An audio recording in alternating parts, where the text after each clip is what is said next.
Now when the people saw that Moses delayed coming down from the mountain, the people gathered together to Aaron and said to him, "Come, make us gods that shall go before us, for as for this Moses, the man who brought us up out of the land of Egypt, we do not know what has become of him." And Aaron said to them, "Break off the golden earrings which are in the ears of your wives, your sons and your daughters, and bring them to me." So all the people broke off the golden earrings which were in their ears, and brought them to Aaron. And he received the gold from their hand, and he fashioned it with an engraving tool, and made a molded calf.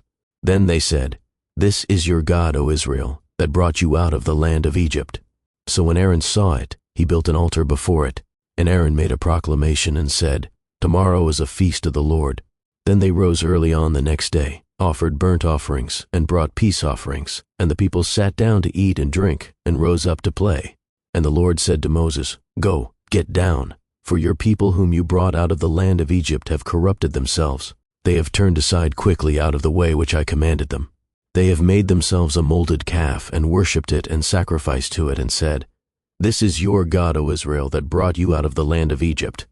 And the Lord said to Moses, 'I have seen this people, and indeed it is a stiff-necked people. Now therefore let me alone, that my wrath may burn hot against them, and I may consume them. And I will make of you a great nation.'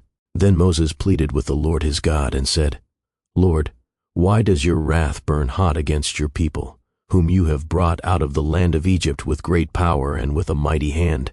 Why should the Egyptians speak and say, He brought them out to harm them, to kill them in the mountains, and to consume them from the face of the earth? Turn from your fierce wrath, and relent from this harm to your people.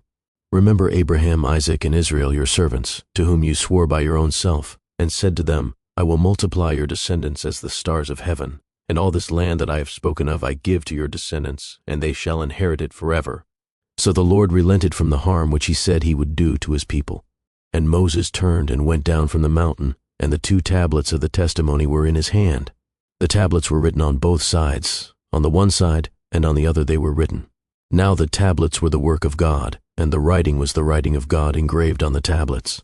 And when Joshua heard the noise of the people as they shouted, he said to Moses, There is a noise of war in the camp. But he said, It is not the noise of the shout of victory, nor the noise of the cry of defeat, but the sound of singing I hear. So it was, as soon as he came near the camp, that he saw the calf and the dancing. So Moses' anger became hot, and he cast the tablets out of his hands, and broke them at the foot of the mountain. Then he took the calf which they had made, burned it in the fire, and ground it to powder. And he scattered it on the water, and made the children of Israel drink it. And Moses said to Aaron, What did this people do to you, that you have brought so great a sin upon them? So Aaron said, Do not let the anger of my Lord become hot. You know the people, that they are set on evil. For they said to me, Make us gods that shall go before us. As for this Moses, the man who brought us out of the land of Egypt, we do not know what has become of him. And I said to them, Whoever has any gold, let them break it off. So they gave it to me, and I cast it into the fire, and this calf came out. Now when Moses saw that the people were unrestrained, for Aaron had not restrained them, to their shame among their enemies, then Moses stood in the entrance of the camp, and said, Whoever is on the Lord's side, come to me. And all the sons of Levi gathered themselves together to him. And he said to them, Thus says the Lord God of Israel, Let every man put his sword on his side, and go in and out from entrance to entrance throughout the camp, and let every man kill his brother, every man his companion, and every man his neighbor.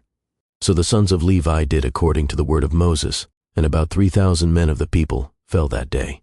Then Moses said, Consecrate yourselves today to the Lord, that he may bestow on you a blessing this day, for every man has opposed his son and his brother. Now it came to pass on the next day that Moses said to the people, You have committed a great sin, so now I will go up to the Lord. Perhaps I can make atonement for your sin. Then Moses returned to the Lord and said, Oh, these people have committed a great sin, and have made for themselves a god of gold. Yet now, if you will forgive their sin, but if not, I pray, blot me out of your book which you have written. And the Lord said to Moses, Whoever has sinned against me, I will blot him out of my book. Now therefore, go, lead the people to the place of which I have spoken to you. Behold, my angel shall go before you. Nevertheless, in the day when I visit for punishment, I will visit punishment upon them for their sin. So the Lord plagued the people because of what they did with the calf which Aaron made.